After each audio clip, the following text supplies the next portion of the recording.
Okay तो हमने अभी देखा था ये लास्ट लेक्चर में ये handling transition using Golang. Okay तो इसके अंदर हम ट्रांजिशन कमिट सक्सेस फेल भी देखा था यहाँ पे, और उसका डेफिनेशन और ट्रांजिशन के बारे में देखेंगे। तो अभी हम थोड़ा सा एडवांस एसक्यूएल के ऑपरेशन परफॉर्म करेंगे पोस्टग्रेसक्यूएल पर यूजिंग गोलैंग। ठीक है, सो एडवांस एसक्यूएल ऑपरेशन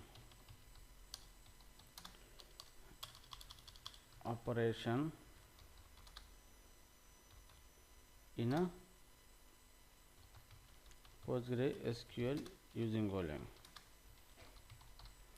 ठीक है, अब गोलैंग का इस्तेमाल करके हम एडवांस एसक्यूएल ऑपरेशन परफॉर्म करेंगे। ठीक है, तो सबसे पहले हम यहाँ है create the join table. Okay तो हम यहाँ पे क्या करेंगे कि insert create a relationship. Okay या फिर क्रिएट ए रिकॉर्ड रिलेशनशिप। तो सबसे पहले हम पढ़ेंगे यहाँ पे इंसर्ट रिकॉर्ड विथ रिलेशनशिप। ठीक है, तो ये मैं आपको एप्लीकेशन ओरिएंटेड सिखा रहा हूँ अभी। अब ये आपका टेक्निकल का पार्ट नहीं है। टेक्निकल हो गया, खत्म हो गया हमारा। जो डेटाबेस में पढ़ना था उतना ही है, उतना खत्म हो चुका है। जो कि गोलैंग के अंदर हम डेटाबेस यूज़ करते हैं, उसमें से ट्रांजेक्शन इंपॉर्टेंट था, वो भी हो गया।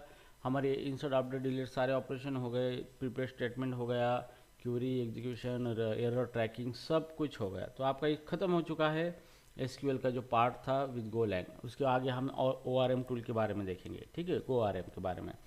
तो बिफोर दैट इसके ऊपर एक थोड़ा मैं ये एप्लीकेशन ओरिएंटेड डेवलपमेंट के बारे में मैं आपको बता रहा हूँ। अब ये हो गया आपका इंजीनियरिंग का पार्ट। ओके, एप्लीकेशन डेवलपमेंट का पार्ट, डेटाबेस डिजाइनिंग का पार्ट आ गया है। अभी ये और सिलेबस का इसका कोई लेना देना नहीं है। ठीक है, तो ये इसी को हम क्रिटिकल थिंकिंग बोला जाता है, जो कि हम हमारा लॉजिक लगा के जो सीखा है उसका इस्तेमाल करेंगे। तो अब ये एप्लीकेशन ओरिएंटेड चीज़ें मैं आपको बताने जा रहा हूँ। ठीक है, अब सबसे पहले यूज केस ये है यहाँ पे। यूज केस ये है कि मान लो कि मेरे पास जो भी हमारा RDBMS होता है, okay, relational database management system, उसके अंदर बहुत सारा डेटा टेबल के फॉर्म में हम स्टोर करते हैं। तो एक टेबल में सारा डेटा स्टोर नहीं करते, हम मल्टीपल टेबल के अंदर एक रिलेटेड डेटा स्टोर करते हैं, और उसी का एक रिलेशन सेट करते हैं। उसी को हम बोलते हैं कि रिलेशनशिप बिटवीन टेबल। ठीक है, अभी हमें एक टेबल में डेटा स्टोर कर सकते हैं, लेकिन हम बहुत दिक्कत आती है रिट्राइव करने में, या बहुत चीज़ वो प्रॉपर वैसे काम नहीं होता है। तो चलो मान लो कि यूज केस हम लेंगे कि जैसे मान लो कि मेरे पास एक यूज़र है।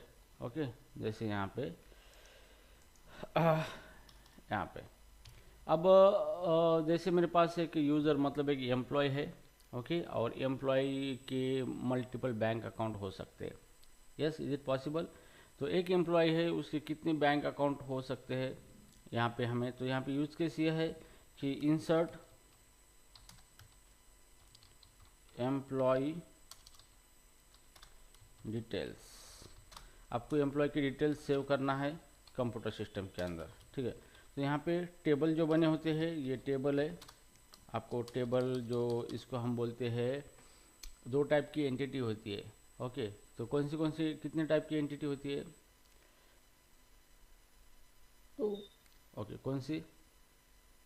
स्ट्रॉन्ग एंड एक होती है स्ट्रॉन्ग एंटिटी, एंड दूसरी होती है weak entity.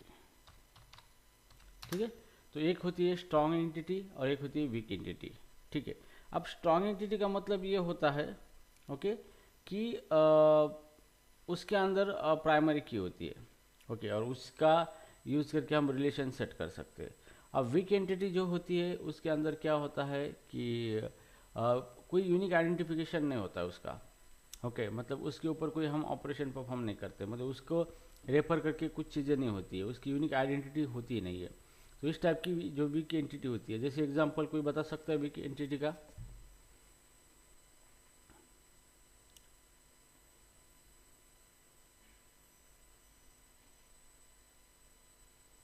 Entity depends upon other entity always or depends upon primary. या तो कोई एग्जांपल बता सकते हो वीक एंटिटी और स्ट्रॉन्ग एंटिटी का? जैसे हम मान लो कि ह्यूमन है, या फिर यूज़र है, या एम्प्लॉय। एम्प्लॉय ये स्ट्रॉन्ग एंटिटी है, क्योंकि एम्प्लॉय को एक आइडेंटिटी है, आईडी है, और एम्प्लॉय कुछ भी काम करता है, ठीक है। लेकिन दूसरी एंटिटी एम्प्लॉय का बिहेवियर, तो बिहेवियर के अंदर बिहेवियर की कोई आइडेंटिटी नहीं होती है। हम कोई भी चीज़ एम्प्लॉय को रेफर करते हैं, हम उसके बिहेवियर को रेफर नहीं करते, ठीक है। कि मतलब ये काम एम्प्लॉय करेगा, ऐसा नहीं कि ये काम बिहेवियर करेगा। तो बिहेवियर के लिए कोई वीक मतलब कोई ज़रूरत नहीं है आईडी की, ताकि उसके आईडी का इस्तेमाल कहीं होता ही नहीं है, ठीक है। क्योंकि उसका तो स्ट्रॉन्ग एंटिटी जो है उसी का ही इस्तेमाल होता है, ठीक है। तो यहाँ पे स्ट्रॉन्ग एंटिटी एक होती है और एक होती है वीक एंटिटी होती है, ठीक है। लेकिन अभी यहाँ पे हम वीक एंटिटी का कोई कंसेप्ट है ही नहीं है, क्योंकि यहाँ पे हम देखते हैं कि दो एंटिटी होती है यहाँ पे बनती है। जैसे यहाँ पे स्ट्रॉन्ग और वीक एंटिटी तो है, लेकिन यहाँ पे डेटाबेस की कोर एंटिटी कहा जाता है, कोर एंटिटीज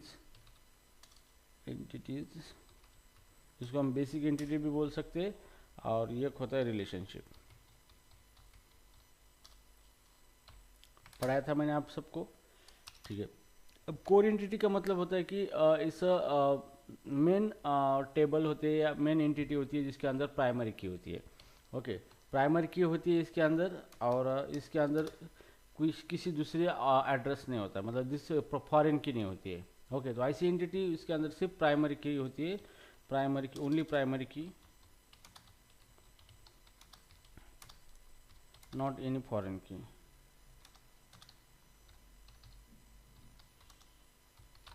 ठीक है। तो जो भी एंटिटी होती है उसके अंदर कोर एंटिटी मतलब मेन एंटिटी होती है, वो इंडिपेंडेंट होती है, ओके। और उसी से उसके अंदर प्राइमरी की होती है और उसके अंदर कोई फॉरेन की नहीं होती है। इस टाइप की जो भी एंटिटी होती है वो मेन एंटिटी होती है, उसको हम कोर एंटिटीज बोला जाता है। तो जब भी हम प्रोजेक्ट डेवलप करते हैं तो हमें पहले कोर एंटिटी फाइंड आउट करनी होती है और उसके बाद रिलेशनशिप फाइंड आउट करनी होती है, ओके।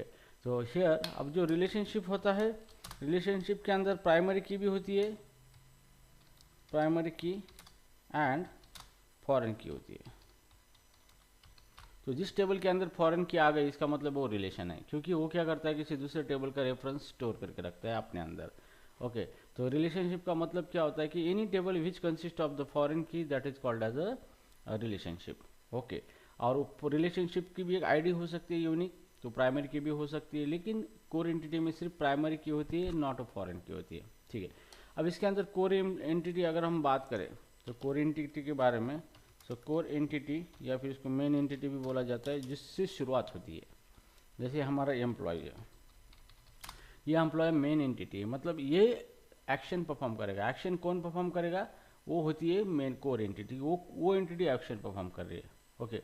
और क्या एक्शन परफॉर्म कर रहा है, वो होता है रिलेशनशिप होता है, ठीक है। और यहाँ पे रिलेशनशिप होए, ओके। तो रिलेशनशिप यहाँ पे क्या होगी हमारी, employee account, bank account, bank account, ठीक है। तो यहाँ पे हम ये दो तरीके से हमने बना लिया है, एक बैंक अकाउंट है और एक है एम्प्लॉय, ठीक है।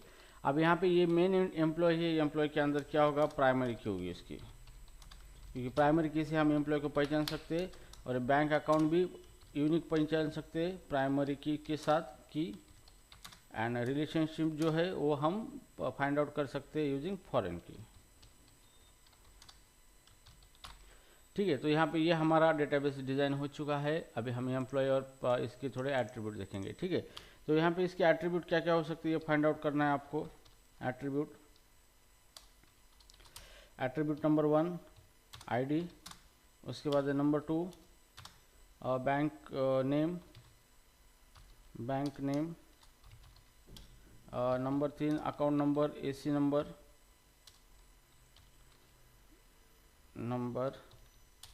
नंबर 4 अमाउंट, ठीक है। ये इसके एट्रीब्यूट है बैंक के, ठीक है। तो एम्प्लॉय के एट्रीब्यूट हमारे पास ऑलरेडी एम्प्लॉय टेबल है जिसके अंदर आईडी है नंबर 1, आईडी है नंबर 2, नेम है, एंड नंबर 3 एज है उसका, ठीक है। तो ये दोनों चीज़ें हैं। अब यहाँ पे थर्ड वन जो है बैंक अकाउंट के अंदर रिलेशनशिप है, तो कौन सी एम्प्लॉय का कौन सा अकाउंट है ये हमें आइडेंटिफाई करने के लिए यहाँ पे हम यूज़ करते हैं फॉरेन की का इस्तेमाल, ठीक है। तो ये रेफरेंस स्टोर करके रखेगा for you employee E I D, employee I D, जी employee I D employee ID इस तरीके से, ठीक है। और ये आपका क्या होगा, ये आपके मतलब फॉरेन की होगा, ठीक है। तो ये होगा हमारा टेबल का स्ट्रक्चर। अभी चलो हमें क्या करना है कि एम्प्लॉई का डेटा इंसर्ट करते वक्त उसके अकाउंट की डिटेल भी इंसर्ट करना है हमें, ठीक है। तो चलो पहले डेटाबेस के अंदर जाएंगे हम यहाँ पे, और यहाँ पे ये हमारा एम्प्लॉय टेबल ऑलरेडी एग्जिस्ट है यहाँ पे, ठीक है। अब हम नया टेबल बनाएंगे यहाँ पे जो कि बैंक अकाउंट का। सो create table bank account,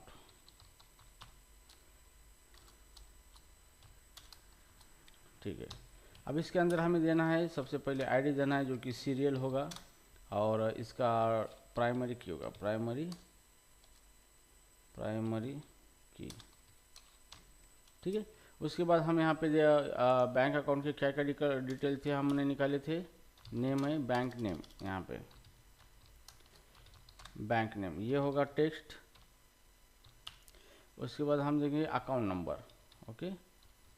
account number क्या क्या दिखा था हमने, बैंक नेम अकाउंट नंबर है हमारे एसी नंबर, तो अकाउंट नंबर ये भी हमारा एक टेक्स्ट होगा, लेकिन ये होगा यूनिक कंस्टेंट, ओके। इसको हम यूनिक लगाएंगे ताकि सेम अकाउंट में नहीं होनी चाहिए, ठीक है ना। उसके बाद क्या था हमारा, अमाउंट था यहाँ पे, अमाउंट और इसका डेटा टाइप हम रखेंगे डबल, ठीक है। अमाउंट हमारा डबल है, या फिर इसको हम बोलेंगे न्यूमेरिक, ठीक है। न्यूमेरिक हम ये नहीं देंगे इसको, ठीक है। और अभी हम यहाँ पे क्या करना है, फॉरेन की देना है, ठीक है। तो फॉरेन की यहाँ पे दे देंगे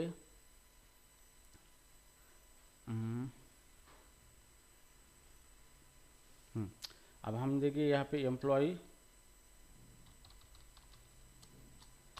आईडी, ठीक है। और ये होगा इंटीजर टाइप का इंटीजर आईडी, और ये होगा फॉरेन की। यहाँ पे डायरेक्ट इसको रेफरेंसेस किसका देंगे, रेफरेंस हम आईडी का दे देंगे, ओके इस तरीके से, ओके। तो ये हो गया हमारा टेबल क्रिएट। तो जैसे हम इसको रन करेंगे इस तरीके से, तो यहाँ पे ID does not exist, okay. तो यहाँ पे रेफरेंसेस हमने डायरेक्ट दिया है, तो ये फॉरेन की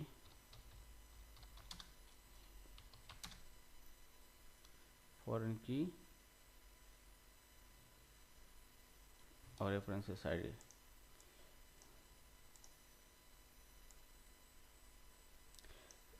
ओके ठीक है, कोई बात नहीं।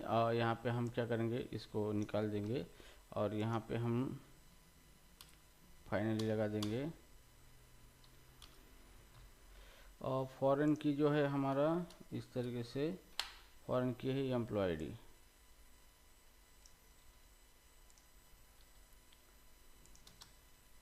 ठीक है। और रेफरेंसेस लगाएंगे यहाँ पे, ID does not exist, table का नाम है बैंक अकाउंट लगाएंगे,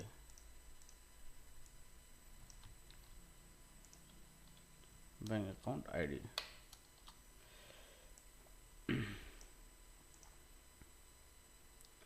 एम्प्लॉय आई यहाँ पे किधर आ गया, एम्प्लॉय आईडी है, सॉरी यहाँ पे आईडी इस तरीके से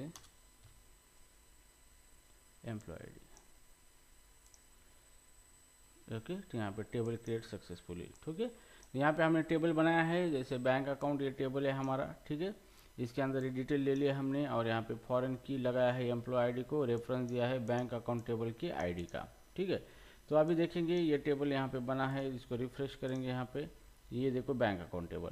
तो अभी हमें चेक करना है रिलेशनशिप बनी या नहीं है, तो हम यहाँ पे इसके ऊपर जाएंगे, डेटाबेस के ऊपर कोड लैंग्स, और यहाँ पे हम देखेंगे ER डाटाबेस ERD, ठीक है। अब ERD देखने के बाद हम देखेंगे टेबल्स और उसके रिलेशनशिप आपको यहाँ पे दिखेंगे, ओके। तो here e commerce product Golang यहाँ पे ये आ गया, देखो यहाँ पे देखो। तो यहाँ पे ये हमारा टेबल है, टेबल का नाम है यूज़र, ये यूज़र है, और ये प्रोफाइल है, ठीक है। ये एक हो गया। अभी हम ये दूसरा देखेंगे यहाँ पे, ये देखो ये हमारा बैंक अकाउंट है, ये बैंक अकाउंट है। और यहाँ पे दूसरा कौन सा है, ये employee ID integer, serial ID है, ओके। तो हमने यहाँ पे गलती कर दी, और गलती ये कर दी कि हमने उसी टेबल का रेफरेंस दिया है, तो हमें देना था यूज़र टेबल का, सॉरी एम्प्लॉय टेबल का बैंक अकाउंट में। तो ये ठीक है, तो हम यहाँ पे इस टेबल को ड्रॉप करेंगे और फिर से हम इस टेबल को बनाएंगे यहाँ पे। ठीक है, ड्रॉप बैंक अकाउंट,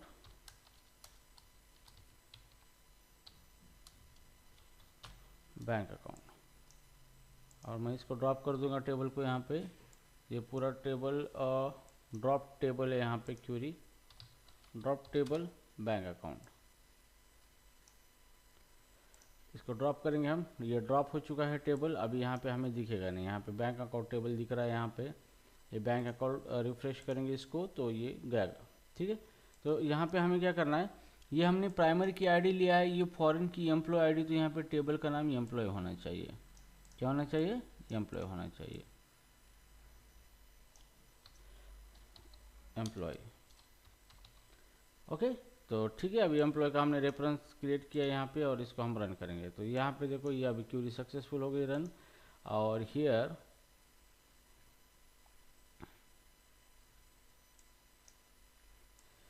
ठीक है, तो अब टेबल के अंदर देखेंगे ये रिफ्लेक्शन हुआ या नहीं हुआ है। तो रिफ्रेश करके ये देखो बैंक अकाउंट टेबल बन चुका है हमारा। ठीक है, ये बैंक अकाउंट बन चुका है। अभी हम इसका ERD देखेंगे यहाँ पे, तो ERD में क्या क्या दिखता है, ये हो गया बैंक अकाउंट। तो ये ERD फिर से हमें देखना पड़ेगा करंट डेटा, तो टेबल यहाँ पे नहीं आ रहा है, तो यहाँ पे डेटाबेस के ऊपर हमें जाके राइट बटन क्लिक करना है, राइट बटन, और यहाँ पे ERD फॉर डेटाबेस ये चेक करना है। तो फिलहाल अभी हाँ यहाँ पे, तो ये इस तरीके से ये यूज़र गोलैंग और यहाँ पे आ चुका है। देखो ये, देखो ये एम्प्लॉय हमारा टेबल है, और ये इसका रिलेशनशिप सेट हुआ है किसके साथ, यहाँ पे बैंक अकाउंट के साथ। ठीक है, तो मतलब ये रिलेशनशिप 1 to many हो गया, मतलब वन एम्प्लॉय को रेफर किया जा रहा है मल्टीपल कॉलम के अंदर, जो कि बैंक अकाउंट के अंदर। ठीक है, तो ये हो गया आपका रिलेशनशिप सेट। ठीक है, तो चलो अभी हम देखेंगे यहाँ पे डेटा को इंसर्ट करना है हमें, किस तरीके से करना है। ठीक है ना, तो हियर हमें डेटा लेना है, बैंक अकाउंट यूज़र का डेटा लेना है, और यूज़र का डेटा उसके अंदर हमें स्टोर करना है। ठीक है, तो चलो अभी सबसे पहले हम डायनामिक नहीं करेंगे, स्टैटिक करके देखेंगे। डायनामिक आप खुद करो उसको, ठीक है, वो आपके लिए आसान में मैं दे दूंगा। तो चलो अभी ये जो हो गया हमारा connection string database transaction demo, अब ये ट्रांजेक्शन डेमो को हम कमेंट आउट कर देंगे। ठीक है, अब हमें क्या करना है, हियर अभी हमें ट्रांजेक्शन का इस्तेमाल करके यहाँ पे 2 क्यूरी फायर करनी है, 2। सबसे पहले ये कि एम्प्लॉय का डेटा हमें इंसर्ट करना है, और इंसर्ट करने के करना है, और उसके बाद उसका जो आईडी है वही आईडी देना है उसके बैंक अकाउंट डिटेल के टेबल के अंदर। ठीक है, तो यहाँ पे फंक insert employ details.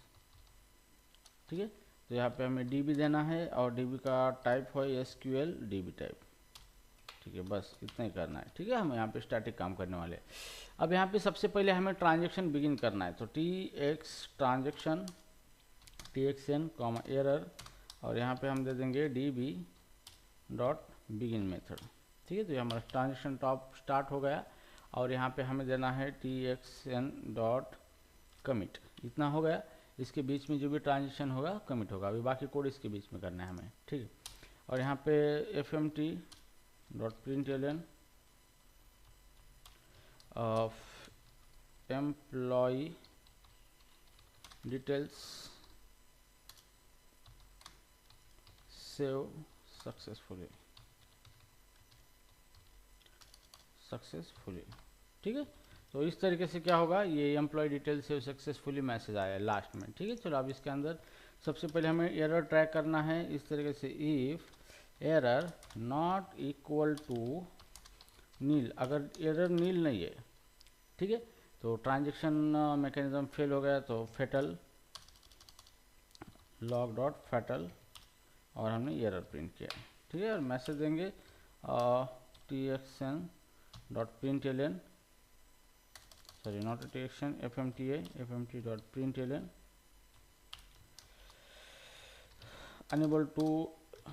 unable to create a transaction। ठीक है, तो unable to create a transaction, तो ट्रांजेक्शन क्रिएट करने में दिक्कत आ रही है। ठीक है, तो यहाँ पे इतना हो चुका है। अभी हम सबसे पहले अभी क्वेरी फायर करेंगे। यहाँ पे पहली क्वेरी कांस्टेंट और क्वेरी 1। अब इसके अंदर हमें क्वेरी लिखना है इंसर्ट इनटू, इसके अंदर डेटा एम्प्लॉय का डेटा एम्प्लॉय टेबल है, और यहाँ पे क्या क्या इंसर्ट करना है, नेम कॉमा एज इंसर्ट करना है। ठीक है, ये दो चीज़ें इंसर्ट करना है। ठीक है, और इसके अंदर हम देंगे वैल्यूज़, और ये जो वैल्यूज़ है जैसे $1 एंड कॉमा $2। ठीक है, अब यहाँ पे ये जो रिकॉर्ड इंसर्ट हुआ है, लेकिन हमें क्या करना है, जो भी रिकॉर्ड इंसर्ट होगा यहाँ पे, तो ये हमारा जो टेबल है, ठीक है, तो ये टेबल जैसे भी रिकॉर्ड इंसर्ट होगा तो उसकी डिटेल हमें बैंक डिटेल लेने हैं, लेकिन एम्प्लॉय का आईडी हमें लेना है जो रिकॉर्ड इंसर्ट हुआ था उसी का। ठीक है, इसलिए हमें यहाँ पे देना है रिटर्निंग आईडी। ठीक है, तो इस तरीके से आपको रिटर्न क्या करेगा, ये क्यूरी आईडी रिटर्न करेगा। ठीक है, तो ये क्यूरी पोस्टग्रेसक्यूएल की है। तो यहाँ पे हम insert into employee name age insert करना चाहते हैं, और वैल्यूज़ $1 $2 जो भी हम पास करेंगे, और ये क्यूरी क्या रिटर्न करेगा, रिटर्निंग ये आईडी रिटर्न करेगा। जो भी आईडी उसका बना है ऑटो जनरेटर, वही आईडी रिटर्न करेगा, क्योंकि उस आईडी की ज़रूरत है हमें। क्यों? क्योंकि उस आईडी से हम इस टेबल के अंदर डिटेल फिलअप करना चाहते हैं एम्प्लॉय आईडी के नाम पे। ठीक है, अब इतना हो चुका है। चलो इस क्वेरी को रन करना है। जैसे हमारा ट्रांजेक्शन का इस्तेमाल करना है txn डॉट, अभी हमें क्या करना है, क्वेरी रो का इस्तेमाल करना है। क्यों? क्योंकि ये कुछ रिटर्न करने वाला है सिंगल वैल्यू, तो एक रो रिटर्न करने के लिए क्वेरी रो का इस्तेमाल होता है। तो जैसे हम क्वेरी 1 लेंगे, इसको क्वेरी 1 पास करना है, किस क्वेरी को रन करना है, कॉमा, और ये पैरामीटर जो है इसको पास करना है $1 $2। ठीक है, तो अभी यहाँ पे हम एम्प्लॉय टेबल है उसका डिटेल पूरा डिलीट कर देते हैं। यहाँ पे डिलीट फ्रॉम एम्प्लॉय, और यहाँ पे रन करेंगे तो एम्प्लॉय का सारा डिटेल यहाँ पे डिलीट हो चुका है। एम्प्लॉय के अंदर कोई रिकॉर्ड नहीं है, फ्रेश रिकॉर्ड है यहाँ पे। ठीक है, और उसके बाद ये जो bank details bank account table है, इसके अंदर भी कोई रिकॉर्ड नहीं है अभी यहाँ पे। Select star from bank detail,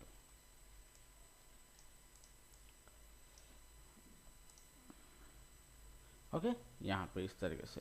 तो दोनों टेबल नील है। अभी हमें इसके अंदर डायनामिक डेटा रखना है और रिलेशन सेट करना है। ठीक है, तो यहाँ पे मैं क्यूरी रन कर रहा हूँ, इसको मुझे $1 और $2 की वैल्यू पास करनी है। तो $1 के अंदर हम यहाँ पे देंगे विहास पुजारी। ठीक है, और विहास पुजारी का एज है 20 ईयर। ठीक है, इतना मैंने दे दिया। और ये क्यूरी क्या करेगा, रिकॉर्ड इंसर्ट करेगा और रिटर्न करेगा आईडी। तो जो भी आईडी रिटर्न होगा वो आपको लेना है। तो इसको जो डॉट स्कैन मेथड कॉल करना है, आपको क्या करना है, स्कैन। ठीक है, ये स्कैन मेथड कॉल करने के बाद आपको एक वेरिएबल लेना है जिसके अंदर आप user ID employee ID store करोगे, एम्प्लॉय आईडी, जो कि इंटीजर टाइप का होगा। ठीक है, और आपको इस वेरिएबल के अंदर लेना है तो आपको इस वेरिएबल का एड्रेस पास करना पड़ेगा, that is called as employee ID. ठीक है, तो ये स्कैन क्या करेगा, एम्प्लॉय आईडी के अंदर जो भी रिकॉर्ड इंसर्ट हुआ है एम्प्लॉय का, उसका आईडी निकाल के देगा ये। ठीक है, इतना हो चुका है। अब यहाँ पे ये रिटर्न करेगा हमें रो रिटर्न करेगा। ठीक है, तो ये हम देखेंगे यहाँ पे रो, और ये रिटर्न सिर्फ रो ही करेगा।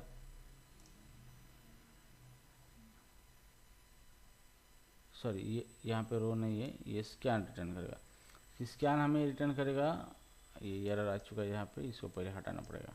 ठीक है, तो स्कैन क्या रिटर्न कर रहा है, एरर रिटर्न कर रहा है। तो ठीक है, तो यहाँ पे हम एरर दे देंगे इस तरीके से। ठीक है, अगर एरर आता है यहाँ पे, तो हियर एरर ऑलरेडी हमने डिक्लेयर किया, तो इक्वल टू लेना पड़ेगा यहाँ पे इस तरीके से। अगर if error not equal to nil, not equal to nil है, एरर क्या है, नील नहीं है। तो अब यहाँ पे हम देखेंगे log डॉट फटल एरर, ठीक है। यहाँ पे प्रोग्राम एग्जीक्यूट होगा आपका, और यहाँ पे हम मैसेज देंगे fmt डॉट println और error occur can't insert employee, ठीक है। तो ये मैसेज हमने दिया है, और जैसे भी ये आएगा हम इसको रोल बैक करेंगे, ठीक है। txn ट्रांजेक्शन डॉट और रोल बैक, ओके। तो ये क्यूरी रन होगी, कोई प्रॉब्लम आया तो वो क्यूरी का ट्रांजेक्शन हम रोल बैक करेंगे, ठीक है, कमिट नहीं होगा उसके अंदर। तो इतना हो चुका है। अगर ट्रांजेक्शन सक्सेसफुल हुआ है, इसका मतलब ये मतलब क्यूरी रन हुई है सक्सेसफुली, रोल बैक नहीं हुआ है, तो हम नेक्स्ट क्यूरी फायर करेंगे यहाँ पे।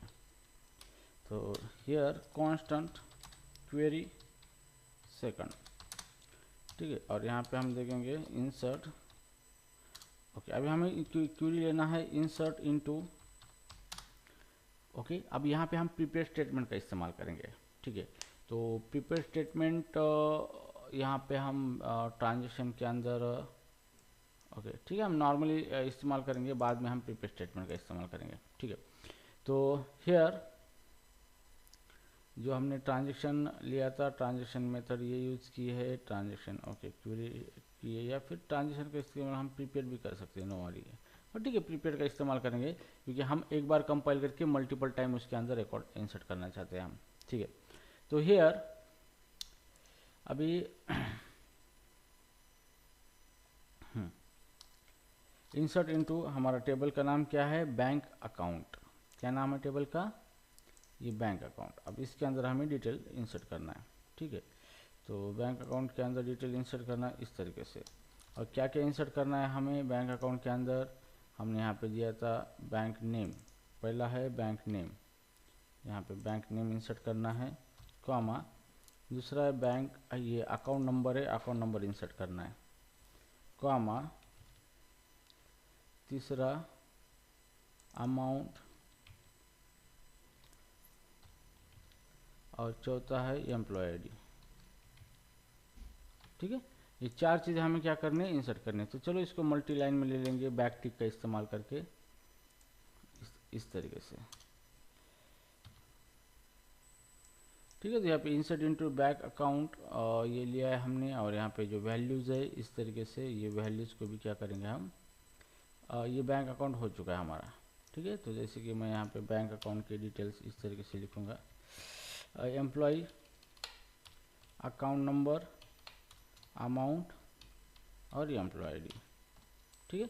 ये हो गया हमारा क्वेरी, और यहाँ पे हमें लिखना है स्पेस देखिए वैल्यूज़, और यहाँ पे हम देंगे $1, comma $2, bank name $1, account number $2, amount $3 and जो एम्प्लॉय आईडी है $4, ठीक है। तो इसको चार हमने पैरामीटर डिक्लेयर किए, मतलब आर्गुमेंट पास किए, तो ये चार आर्गुमेंट के अंदर डेटा हमें पास करना है, ठीक है।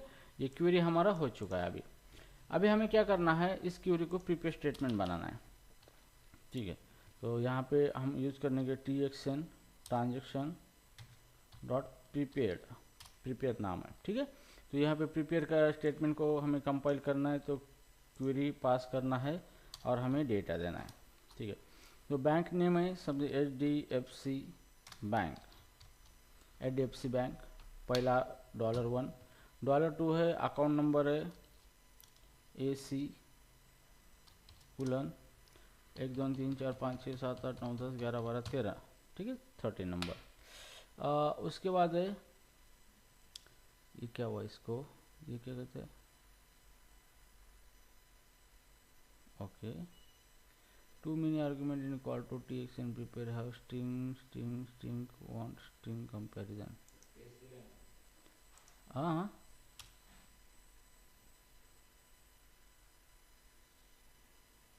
क्या हुआ, प्रीपेड स्टेटमेंट के अंदर ये इसके अंदर पैरामीटर नहीं होते, ठीक है, नो वरी, जस्ट हम कंपाइल कर रहे हैं क्वेरी को। तो ये क्वेरी हमने बनाई है और प्रीपेड को हमने पास किया, क्वेरी कंपाइल हो चुकी है यहाँ पे, क्योंकि इसके अंदर एक ही स्ट्रिंग पैरामीटर होता है, ठीक है।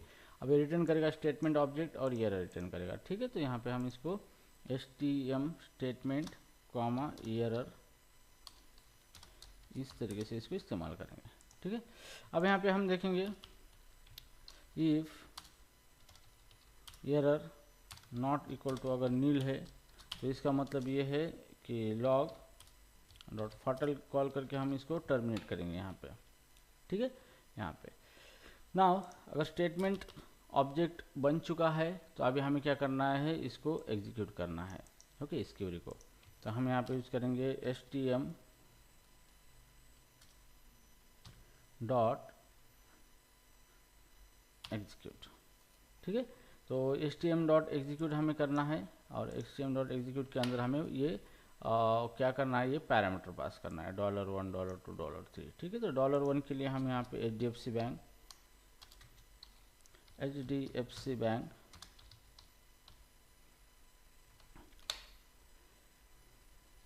कॉमा, फिर अभी हमें अकाउंट नंबर देना है 1 2 3 4 5 6 7 8 9 10 11 12 13 14 15 13 नंबर 2 4 6 8 10 12 और 13 नंबर। ठीक है, 2 4 5 6 7 8 9 10 11 12 13। ठीक है, अब ये होगा एग्जीक्यूट। जैसे भी हमारा, जैसे हमने यहाँ पे क्यूरी बना लिया है, प्रीपेयर स्टेटमेंट में प्रीपेयर किया है, ये कंपाइल किया है क्यूरी, तो आपको ध्यान में रखना है ये प्रीपेयर स्टेटमेंट आप ट्रांजेक्शन का इस्तेमाल करना है आपको, क्योंकि आप ट्रांजेक्शन में काम कर रहे हो। ठीक है, ट्रांजेक्शन डॉट प्रीपेयर कौन सी क्यूरी है, ये क्यूरी इसको कंपाइल किया है, उसका स्टेटमेंट ऑब्जेक्ट मिला है और उसी स्टेटमेंट ऑब्जेक्ट को इस्तेमाल करके उस क्यूरी को एग्जीक्यूट करना है by passing the argument to this parameter. HDFC bank पहला अकाउंट नंबर है, दूसरा अमाउंट, अमाउंट कितना आएगा 5,000 रुपीज़, और फाइनली जो आएगा ये फोर्थ नंबर का जो है ये होगा एम्प्लॉय आईडी। अब एम्प्लॉय आईडी कौन सा होगा, जो हमने यहाँ पे रिटर्न किया था, ये एम्प्लॉय आईडी जो एम्प्लॉय का लिया था। ठीक है, जो एम्प्लॉय इंसर्ट हुआ है एम्प्लॉय आईडी। ठीक है, तो ये क्यूरी हमारा एग्जीक्यूट हुआ है, तो ये एग्जीक्यूट फंक्शन हमें रिटर्न करेगा रिजल्ट। ओके, क्या रिटर्न करेगा, रिजल्ट रिटर्न करेगा और एरर। तो हम चलो यहाँ पे हमें रिजल्ट की कोई बात नहीं है, हम एरर ले लेंगे यहाँ पे। ठीक है, एरर। अभी यहाँ पे आपको चेक करना है एरर आया है या नहीं आया है। If error not equal to nil, अगर एरर नील नहीं है तो सबसे पहले आप लोग ट्रांजेक्शन को रोल बैक करना है। ठीक है, रोल बैक करना है, एरर आया है और मैसेज आना fmt.println transaction fail, transaction fail. ठीक है, ट्रांजेक्शन फेल हुआ है, can't insert employee bank details. Okay, तो ये मैसेज दिया है आपने और यहाँ पे आपको यहाँ पे बाहर निकलना है, तो लॉग डॉट फाटल और यहाँ पे एरर। ठीक है, तो ये क्यूरी जैसे ही हम एग्जीक्यूट करते हैं, अगर दिक्कत आती है तो आपको ट्रांजेक्शन को रोल बैक करना है। ठीक है, तो मतलब ये क्यूरी एग्जीक्यूट हुई तो रिफ्लेक्ट नहीं होगी डेटाबेस के अंदर, तो इसको रोल बैक कर दिया हमने। बाद में जो मैसेज देना देता है और यहाँ से प्रोग्राम फटल होगा, टर्मिनेट होगा, यहाँ पे नीचे नहीं जाएगा। ठीक है, अब ये हो गया, तो अभी हमने क्या किया, एक ही रिकॉर्ड इंसर्ट किया है बैंक का, तो अभी हम सेम क्यूरी है, एक ही बार कंपाइल हो चुकी है, तो इसको बार बार यहाँ से एग्जीक्यूट कर सकते हैं इस तरीके से। सेकंड डिटेल है HDFC बैंक है, SBI बैंक। तो देखो प्रीपेयर स्टेटमेंट में क्या हो रहा है, एक ही बार क्यूरी प्रिपेयर हो चुकी है और उसको बार बार हम सिर्फ पैरामीटर देके कॉल कर रहे हैं। तो ये होता है प्रीपेयर स्टेटमेंट का एडवांटेजेस। SBI बैंक, उसका अकाउंट नंबर है यहाँ पे 1 2 3 4 5 6 7 8 9 10 11 12 13। ठीक है, और उसके अंदर अमाउंट है का 15,000 और एम्प्लॉय आईडी वही है, वही एम्प्लॉय, सेम एम्प्लॉय। ठीक है, अगर एरर आता है तो रोल बैक और सेम सिचुएशन, और एक बैंक अकाउंट इंसर्ट करेंगे, इसी को बार बार आपको एग्जीक्यूट करना है। एक बार आपको प्रीपेयर स्टेटमेंट एक ही बार रन करना है, ये प्रिपेयर हो गई, आपका क्यूरी कंपाइल हो गई, तो उसका ऑब्जेक्ट लेके फिर उसको बार बार एग्जीक्यूट करो पैरामीटर पास करके। ओके, ये हो गया स्टेट बैंक, ICICI बैंक, और यहाँ पे स्विस बैंक भी होगा विहास का। Yes Vihas, Yes, are you there? Yes is not there. ठीक है, अब यहाँ पे आएगा 20,000 रुपीज़ बैलेंस है उसका ICICI में, और एम्प्लॉय आईडी सेम ही है। तो एक एम्प्लॉय आईडी के ऊपर कितने सारे रिकॉर्ड हम सेव कर रहे हैं। अगर डिटेल आती तो रोल बैक कुछ नहीं होता। तो यहाँ पे फाइनली सब कुछ ठीक है तो कमिट होगा यहाँ पे, और यहाँ पे एम्प्लॉय डिटेल सेव सक्सेसफुली। तो ये हो गया आपका एक्यूरेट प्रोग्राम। कंपनी में भी यही करना है, चाहे बैंकिंग एप्लीकेशन हो या कुछ भी हो, इस तरीके से काम करना है आपको। ठीक है, तो ये हो गया हमारा प्रोग्राम इंसर्ट डिटेल। तो चलो अभी हम इंसर्ट एम्प्लॉय डिटेल्स फंक्शन को कॉल करेंगे मेन फंक्शन के अंदर। तो हियर इंसर्ट एम्प्लॉय डिटेल्स, और यहाँ पे डीबी पास करना है हमें डाटाबेस। अब इसके अंदर ये जो हमने स्टेटमेंट यूज़ किया है, तो फाइनली आपको कमिट होने के बाद ये सब कुछ होने के बाद स्टेटमेंट ऑब्जेक्ट को क्लोज करना है यहाँ पे, स्टेटमेंट डॉट क्लोज।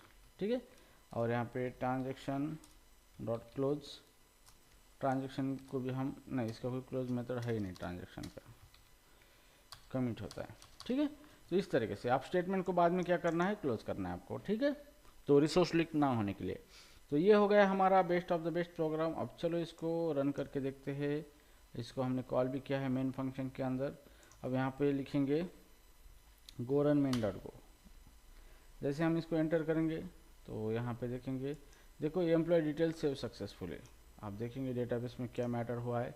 तो डेटाबेस में हम देखेंगे पहले एम्प्लॉय डिटेल देखेंगे, यहाँ पे एम्प्लॉय को सर्च करेंगे तो ये आ गया विहास पुजारी 20 और आईडी आ गया 10 इसका। ठीक है, नाउ इसके बाद है हम बैंक अकाउंट डिटेल चेक करेंगे, और हियर देखो ये एम्प्लॉय आईडी क्या है 10, मतलब 10 नंबर का जो आईडी था विहास का, उसी आईडी के कितने अकाउंट आ चुके हैं, यहाँ पे 3 अकाउंट आ चुके हैं। ओके, हर अकाउंट में इतने सारे डिटेल्स है। ओके, तो यहाँ पे देखो आपने कैसे मैनेज किया है रिलेशनशिप टेबल के अंदर, रिकॉर्ड इंसर्ट करके उसी का आईडी लेके दूसरे टेबल में रिकॉर्ड आपने इंसर्ट कर लिए। ठीक है, अब चलो हम और एक एम्प्लॉय ले लेंगे, उसकी भी डिटेल्स हम स्टोर करेंगे। तो ये आप डायनामिक भी कर सकते हो, कोई प्रॉब्लम नहीं, मैंने आपको स्टैटिक किया था। तो हियर अभी मेरा एम्प्लॉय दूसरा ले लेंगे हम, एम्प्लॉय नेम। जैसे हम यहाँ पे एम्प्लॉय नेम लेंगे विहासपुरी की जगह हम लिखेंगे शीतल नायक। ठीक है, शीतल नायक ले लेंगे। ओके, तो इसका एज लिखेंगे हम 22, और बाकी सब कोड सेम है। अब शीतल नायक की कौन से अकाउंट है यहाँ पे, ये switch bank account, switch account, switch का स्विच है, स्विस बैंक पेरिस। शीतल ने पेरिस में बहुत सारा पैसा जमा करके रखा है वहाँ पे, पूरा काला धन है उसका। 1 2 3 4 5 6 7 8 9 10 11, काला धन पूरा जमा करके रखा है। एम राइट शीतल? इतना सारा अमाउंट है शीतल के अकाउंट में। ठीक है, ये एम्प्लॉय आईडी यहाँ पे दे दिया है। और यहाँ पे शीतल का SBI में अकाउंट नहीं है उसका, इंडसइंड में, इंड अकाउंट, इंडसइंड बैंक, उसके अंदर भी उसका बहुत सारा पैसा है। 1 2 3 4 5 6 7 8 9 10 11 12 13। ठीक है, और इसके अंदर उसके ज़्यादा पैसा नहीं, यहाँ पे सिर्फ 150 150 रुपये रखे इसने इनकम टैक्स को दिखाने के लिए, मेरे पास कोई पैसा नहीं है। ओके, तो ये बाकी का इसको हम कमेंट आउट कर देंगे। ये 2 ही अकाउंट है इसके, 2 account, IndusInd and Swiss bank Paris. Okay, तो इसके अंदर इतना पैसा शीतल का है। तो चलो अभी हम इसको रन करते हैं, और जैसे भी इसको रन करते हैं देखते हैं क्या होगा। तो देखो employee detail save successfully. Okay, तो अब जैसे मैं इसको रन करूँगा, एम्प्लॉय कितनी एम्प्लॉय हमारे पास टोटल है, यहाँ पे 2 एम्प्लॉय है। शीतल नाइक, इसका आईडी 11 है और ये 22 है। अब शीतल नाइक के अकाउंट डिटेल देखेंगे हम बैंक अकाउंट टेबल में, 11 नंबर का आईडी ये देखो, ये 11 नंबर का आईडी का जो भी एम्प्लॉय उसके अकाउंट की डिटेल देखो, स्विस बैंक पेरिस में, इंडसइंड में, अकाउंट नंबर कितना पैसा है उसके पास। ठीक है, तो इस तरीके से आप जैसे हम ले लेंगे अभी वसीम का पैसा, वसीम कितना कमाता है, उसके बैंक में कितना पैसा है। ठीक है, यहाँ पे वसीम शेख। ओके, वसीम शेख है जिसका साथ एज 21 है, बहुत कम उम्र में उसने बहुत तरक्की कर ली है यहाँ पे। और उसका बैंक है यहाँ पे ग्रामीण बैंक।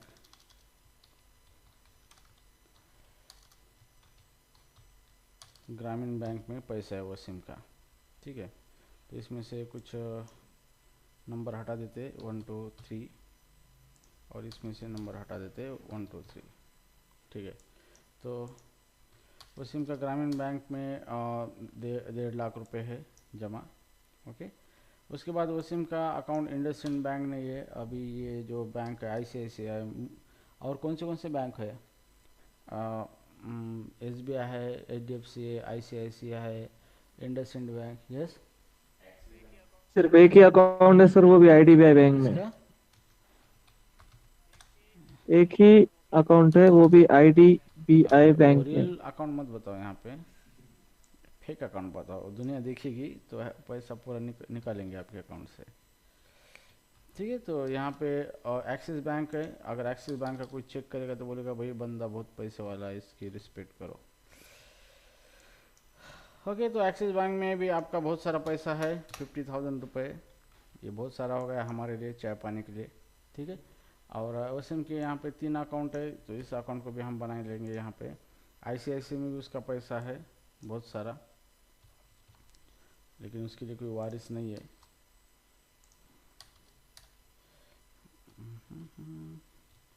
ओके, और यहाँ पे है इसके 20 लाख रुपीज़ एम्प्लॉय ID, और same thing is here, okay. तो हियर चलो वसीम का डिटेल्स हम चेक करते हैं main.go।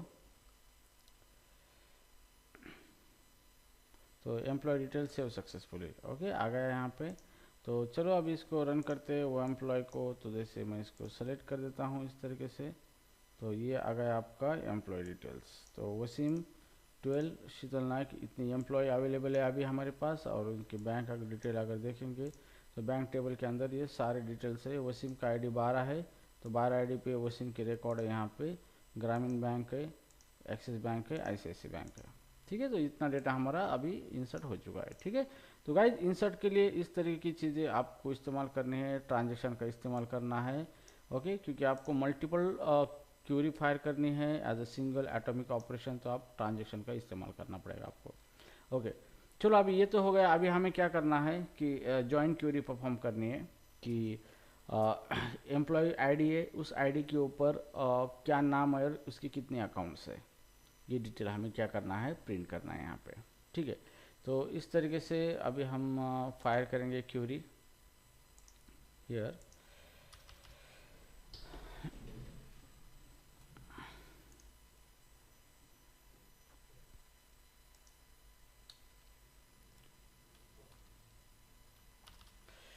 तो हियर फंक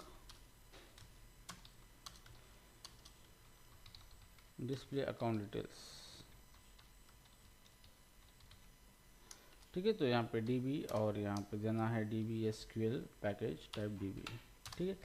तो आपको अकाउंट डिटेल्स यहाँ पे दिखाने हैं। तो हियर अभी हम इसको भी ट्रांजेक्शन के अंदर रखेंगे। तो नॉर्मली ट्रांजेक्शन इंसर्ट करने के लिए होता है, सेलेक्ट ऑपरेशन के लिए नहीं होता है, ओके। फिर भी हम इसको ट्रांजेक्शन के हिसाब से देखेंगे, ओके। तो कमिट और रोल बैक का कोई मतलब है ही नहीं है ट्रांजेक्शन, ठीक है। चलो here query constant query 1, okay. तो इसके अंदर हम ले लेंगे सबसे पहले सेलेक्ट स्टार। हम ज्वाइन भी मार सकते हैं या फिर विदाउट ज्वाइन भी हम कर सकते हैं, नो वरी, ठीक है। Select star from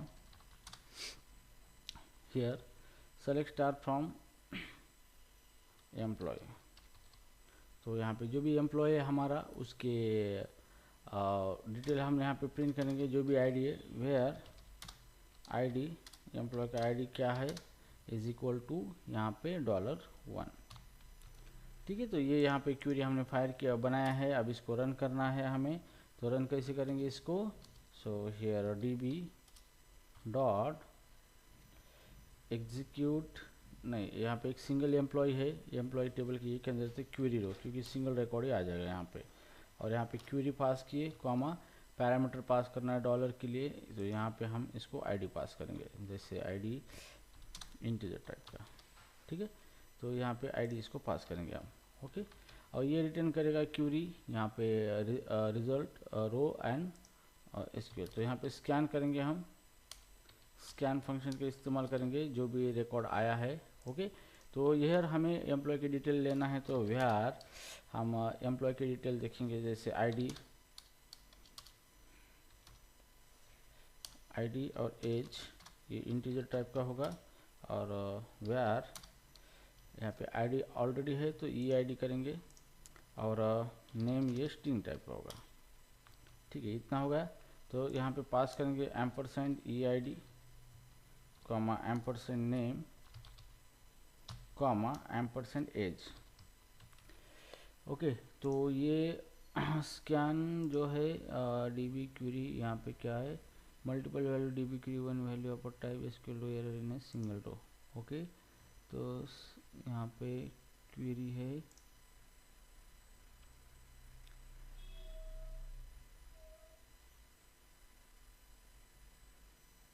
dB dot query, query नहीं यहाँ पे, सॉरी, ये क्वेरी रो है यहाँ पे। ठीक है, यहाँ पे क्वेरी रो है। तो जैसे भी स्कैन रिटर्न करेगा, स्कैन आपको एरर रिटर्न करेगा, तो यहाँ पे आपको एरर लेना है। ओके, एरर लेने के बाद यहाँ पे हमें if error not equal to nil करेंगे हम। ठीक है, नील करेंगे तो यहाँ पे fmt.println एरर ऑकर या फिर एरर ऑकर वगैरह कुछ लिखना नहीं है हमें। अब एरर के अंदर कौन सा एरर आया है चेक करेंगे। अगर आपका एरर रिकॉर्ड नहीं है, error is equal to SQL dot error no row, मतलब रिकॉर्ड नहीं फाइंड आउट हुआ है, तो मैसेज दे देंगे fmt.println और नो एम्प्लॉय फाउंड। ठीक है, तो इस तरीके से दे देंगे और यहाँ पे हम इसको रिटर्न कर देंगे। ओके, तो ये हमारा एरर ट्रैकिंग हो गया है। इसके लिए अगर एम्प्लॉय फाउंड होता है हमें, अगर कोई दूसरा एरर है, तो यहाँ पे फेटल लॉग डॉट फेटल हम इसको प्रिंट करेंगे इस तरह से एरर। ओके, तो यहाँ पे एरर चेक किया हमने, और फिर एरर के अंदर चेक किया कि अगर नो रो एरर है तो no employee found and return कर दिया उसको। अगर दूसरा एरर है तो फिर लॉक करके इसको प्रिंट कर दिया और एग्जिट कर दिया हमने। ठीक है, अगर एम्प्लॉय फाउंड हुआ है तो हम यहाँ पे मैसेज दे देंगे fmt.println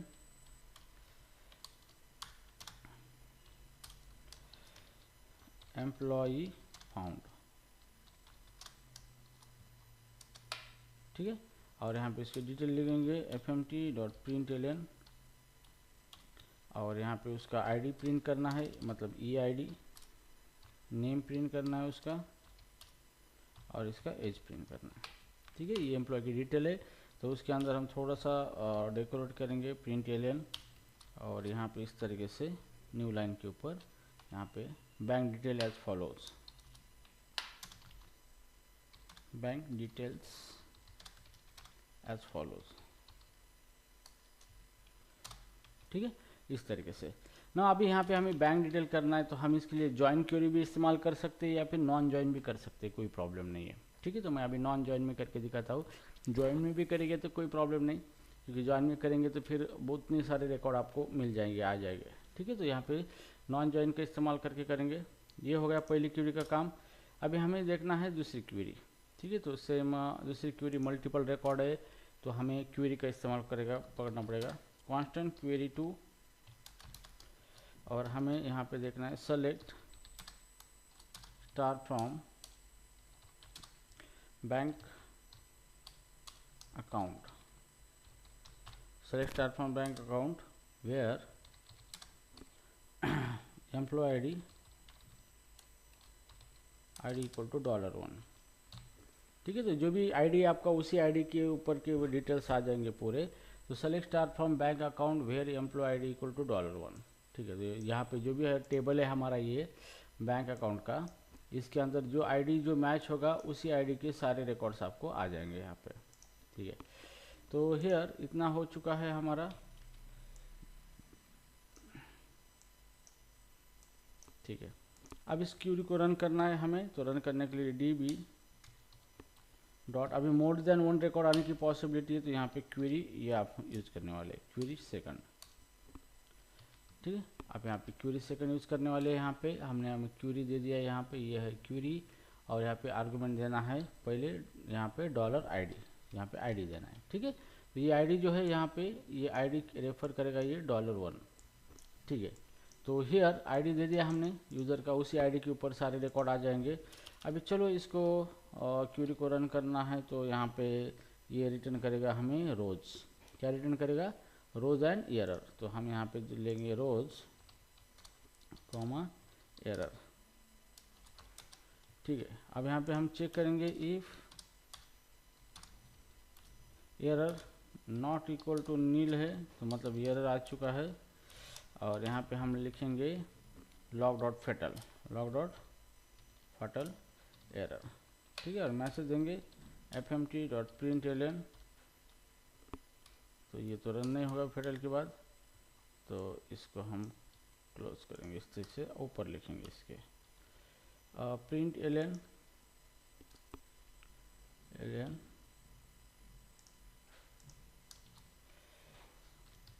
can't fetch bank detail. ठीक है, तो बैंक डिटेल हम इसकी फेच नहीं कर सकते, और यहाँ पे लॉक करके हम इसको क्या करेंगे, बाहर निकलेंगे। अब एरर नहीं आया तो मतलब ये रो ऑब्जेक्ट आया है हमारा। ठीक है, तो अब इसको फॉर लूप लगाना है हमें, फॉर, और जो रो है रो डॉट नेक्स्ट मेथड है, तो हम एक एक रो रिट्राइव करेंगे यहाँ पे। ठीक है, अब बैंक की जो डिटेल्स है, क्या क्या डिटेल्स है हमारे, देखो यहाँ पे आईडी है, अकाउंट नंबर है, उसके बाद क्या क्या है बोलो। तो यहाँ पे वेयर आईडी, ये की इंटीजर है, दूसरा वेयर आईडी और एम्प्लॉय आईडी, ये इंटीजर है, एम्प्लॉय आईडी ये इंटीजर है। ठीक है, उसके बाद ये जो बैंक नेम है, यहाँ पे bank name comma account number ये क्या है, स्ट्रिंग है यहाँ पे। ठीक है, तो आईडी बैंक का अकाउंट, और ये जो अमाउंट है वेयर अमाउंट, और ये है हमारी फ्लोट 64 न्यूमेरिक। ठीक है, तो इतना हमने वेरिएबल बना लिए है। अभी लूप के अंदर हम क्या करेंगे, इसके अंदर वैल्यू ले लेंगे। ओके, तो हियर अभी हमें क्या करना है, ये जो रोज़ है रोज़ डॉट स्कैन करना है, अभी एक एक रो स्कैन करने हैं। और पहले देना है एम्परसेंट आईडी, दूसरा देना है एम्परसेंट बैंक नेम, तीसरा देना है एम्परसेंट अकाउंट नंबर, चौथा देना है एम्परसेंट अमाउंट। तो यहाँ पे इस ऑर्डर देखना है हमें प्रॉपर वे से। पहला क्या ऑर्डर है यहाँ पे, पहला है बैंक नेम, दूसरा अकाउंट नंबर है। ठीक है, तो यहाँ पे हम देखेंगे पहला ID bank name account number, उसके बाद है अमाउंट है एंड एम्प्लॉय आईडी है, अमाउंट। ठीक है, एम्प्लॉय आईडी डिस्प्ले करने की कोई ज़रूरत नहीं है हमें। ठीक है, यहाँ पे तो ये हमारा डिटेल्स हमने लिया है, लेकिन यहाँ पे एम्प्लॉय आईडी आ रहा है यहाँ पे। ठीक है, तो हम यहाँ पे लास्ट में एम्प्लॉय आईडी है हमारे, एम्प्लॉय आईडी लास्ट में, अमाउंट पहले। ठीक है, तो यहाँ पे चलो रो क्या रिटर्न करेगा, एसक्यूएल रो जो है स्कैन मेथड एरर रिटर्न करेगा। ठीक है, तो हियर अगर एरर आता है तो हम यहाँ पे लिखेंगे error if error not equal to nil, error nil है, तो यहाँ पे हम लिखेंगे fmt println error in scanning data. ठीक है, और लॉग डॉट फटल और एरर को प्रिंट कर देंगे हम यहाँ पे। ठीक है, और अगर नहीं है तो फिर डेटा डिस्प्ले करेंगे हम यहाँ पे। तो यहाँ पे एम्प्लॉय आईडी की कोई ज़रूरत है नहीं, यहाँ पे इसको निकाल देंगे यहाँ पे। ठीक है, और अगर नहीं तो प्रिंट करेंगे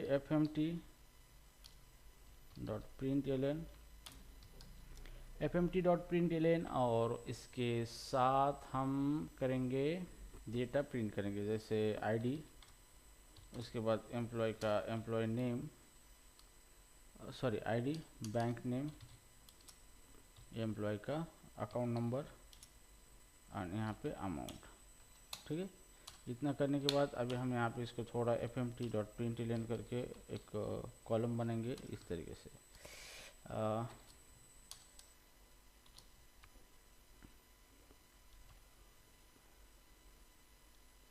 ओके, और अगर कोई एरर आता है फिर तो error is equal to SQL rows dot error आता है कुछ, ठीक है, रोज के अंदर, और ये error not equal to nil है।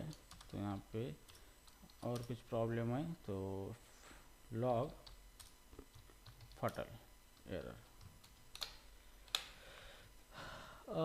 Here error type boolean is not a user compiler.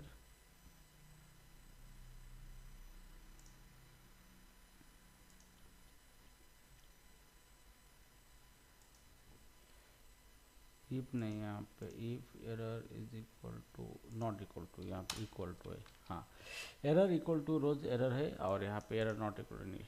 ठीक है, तो इस तरीके से हम लूप में डेटा प्रिंट किया है ऑलरेडी। यहाँ मैंने आपको बताया किस तरह से प्रिंट करना है, क्या करना है। ठीक है, तो ये हो गया हमारा फंक्शन डिस्प्ले अकाउंट डिटेल्स। ठीक है, तो अभी चलो हम यहाँ पे देखेंगे गेट आईडी फंक्शन यहाँ पे है या नहीं हमारे पास। पहले हमने लिया था आईडी यूज़र का, एम्प्लॉय का आईडी, तो गेट यूज़र इनपुट है और गेट आईडी फंक्शन यहाँ पे होगा शायद। डिस्प्ले गेट यूज़र इनपुट है, get ID ID ID ID ID ID ID पे तो कोई दिख ही नहीं रहा है। ठीक है, चलो कोई बात नहीं, अभी हमें यहाँ पे लिखना है कंपल्सरी गेट आईडी। ओके, तो अभी हम यूज़र से क्या करेंगे, एक आईडी ले लेंगे यहाँ पे यूज़र से। ठीक है, और डायनामिक उसका डिटेल हम यहाँ पे प्रिंट करेंगे। तो शेयर फंक गेट यूज़र आईडी, ये रिटर्न करेगा इंटीजर, यूज़र का आईडी जो भी आया है वो रिटर्न करेगा। ठीक है, और यहाँ पे हम var यूज़र आईडी इंटीजर करेंगे और रिटर्न यूज़र आईडी। ठीक है, अभी इसके अंदर हम मैसेज देना है fnt println enter employee ID,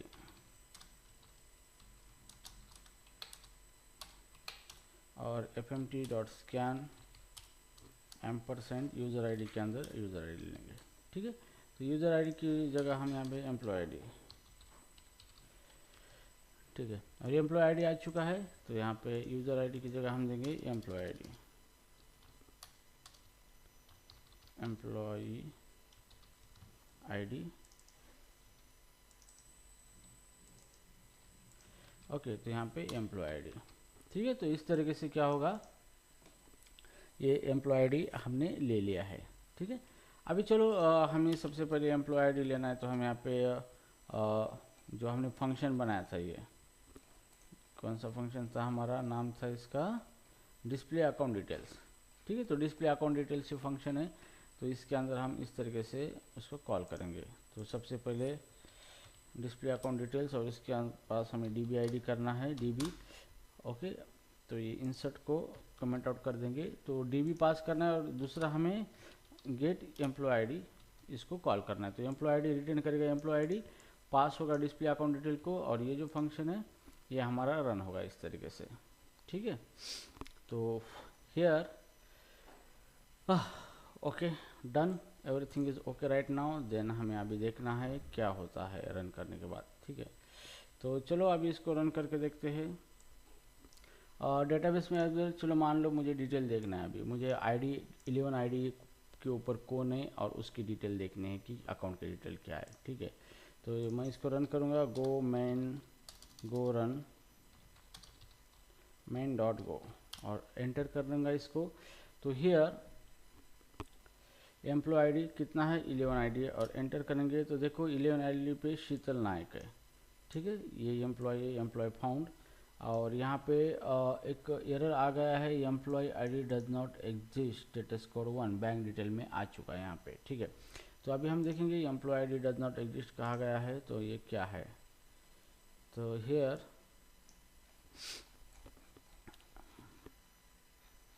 ID पे employee ID does not exist, employee found, और select star from bank account where employee ID $1। तो यहाँ पे देखेंगे, सॉरी यहाँ पे है select star from bank account, तो टेबल नेम करेक्ट है या नहीं पहले देखेंगे। तो ये हो गया, ये एम्प्लॉय आईडी का ये $M है यहाँ पे, तो ये गलती हो चुकी है हमारी।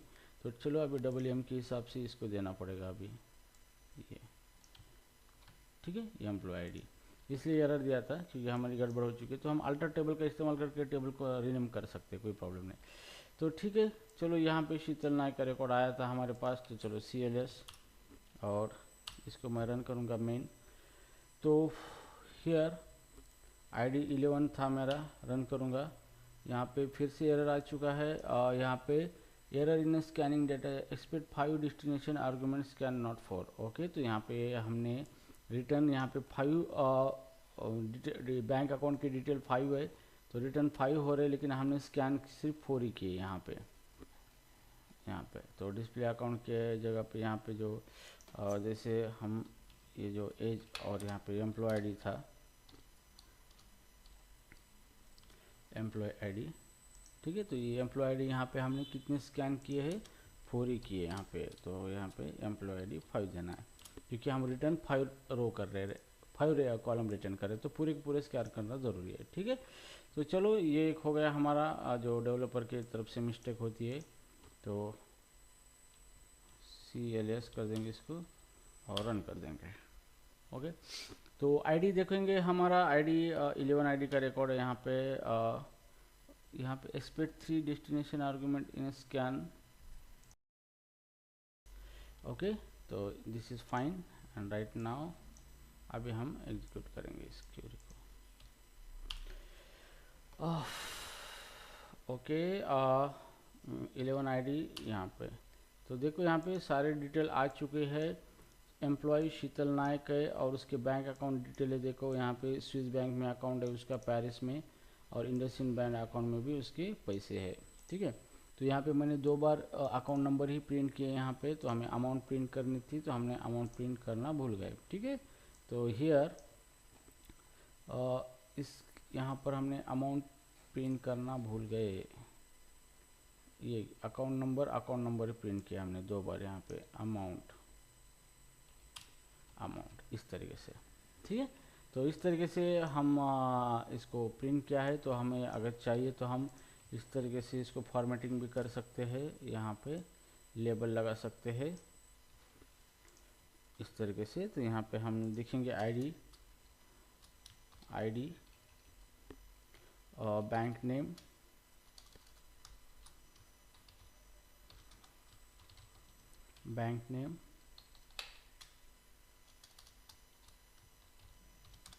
बैंक अकाउंट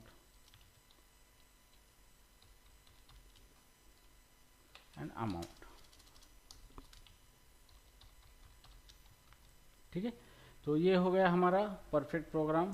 तो चलो अभी इसको फिर से रन करते हैं यहाँ पे, और आईडी है 11 आईडी पे कौन सा यूज़र है, और एम्प्लॉय है, और उसका क्या क्या डिटेल्स है। ओके, तो देखो यहाँ पे 11 नायक पे शीतल नायक है, बैंक आईडी 4 है, बैंक नेम स्विस बैंक है, बैंक अकाउंट नंबर है, ये अकाउंट नंबर है, और यहाँ पे जो अमाउंट आई है ये अमाउंट आपकी यहाँ पे दिखिए, मतलब ये एक्सपोनेंशियल फॉर्म में आई है, ठीक है। तो आप इसको प्रिंटफ फंक्शन के अंदर फॉर्मेटिंग देके इसको सही तरीके से कर सकते हैं, नॉट इन एक्सपोनेंशियल फॉर्म, ठीक है। तो यहाँ पे देखो ये दूसरा अकाउंट है, ICICI बैंक का अकाउंट है, यहाँ पे ये बैंक नेम है इंडसइंड बैंक, और उसके अंदर अमाउंट है 1500, ठीक है। तो अभी फिर से हम इसको रन करेंगे, और यहाँ पे दूसरा देखेंगे कौन है, दूसरा आईडी है यहाँ पे 10 नंबर आईडी। तो 10 नंबर आईडी का रिकॉर्ड चेक करेंगे हम, आईडी इज 10, और एंटर करेंगे। तो 10 नंबर पे मिला है विहास पुजारी, जिसके अकाउंट है देखो HDFC में अकाउंट है, अमाउंट है 5000। यहाँ पे फिर से ये प्रिंट हुआ है डबल, तो हमने लूप के अंदर ये लिया है, इसलिए बार बार ये लाइन प्रिंट हो रही है, ठीक है। तो इस लाइन को हम हटा के एक ही बार प्रिंट करेंगे लूप के बाहर।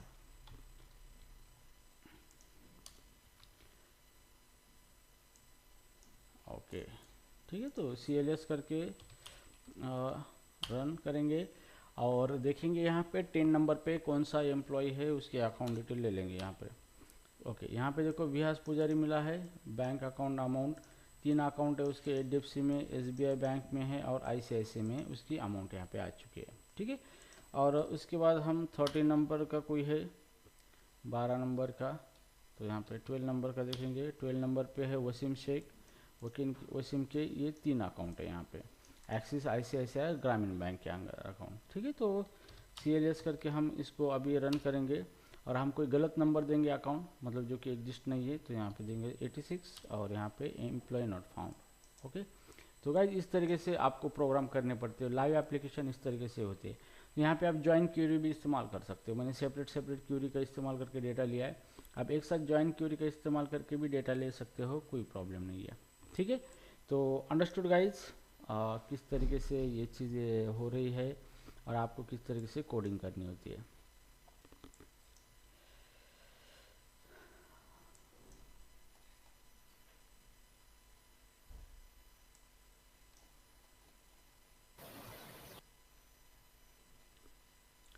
Okay, I hope guys you understand the today's awesome interactive session regarding the database operation with the PostgreSQL.